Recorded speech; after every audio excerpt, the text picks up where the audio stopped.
அனைவருக்கும் வணக்கம். இது கவிஞர் மாணிக்கம் கவிநிலவு யூடியூப் சேனல். தலைப்பு: இரத்த தானம். துன்பநிலை கொண்டோர் துயர் காணும் வேளையிலே, துன்பநிலை கொண்டோர் துயர் காணும் வேளையிலே, இன்னலை தீர்த்திடவே பிறந்தவர் நீர்தானே, இன்னலை தீர்த்திடவே பிறந்தவர் நீர்தானே.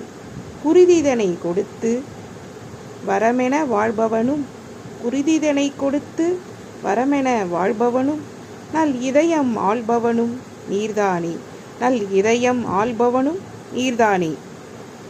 கடும் விபத்து கொண்டோரும் கர்ப்பிணி பெண்டீரும், கடும் விபத்து கொண்டோரும் கர்ப்பிணி பெண்டீரும், மறு உலகை தானமென, மறு உலகை தானமென உன் குருதி தந்தீரே, மறு உலகை தானமென உன் குருதி தந்தீரே. குருதி கொடை கொடுப்போம், குருதி கொடை கொடுப்போம். உயிர்தனை காத்திடுவோம், நலமாக வாழ்ந்திடுவோம், உயிர்தனை காத்திடுவோம், நலமாக வாழ்ந்திடுவோம். கவி வரிகள்: கவிஞர் புல்லாவழி மாணிக்கம். குரல் வடிவம்: மயிலை எய்ம்ஸ். கவிஞர் மாணிக்கம் கவிநிலவு யூடியூப் சேனலை லைக் பண்ணுங்க, ஷேர் பண்ணுங்க, சப்ஸ்கிரைப் பண்ணுங்க. நன்றி, வணக்கம்.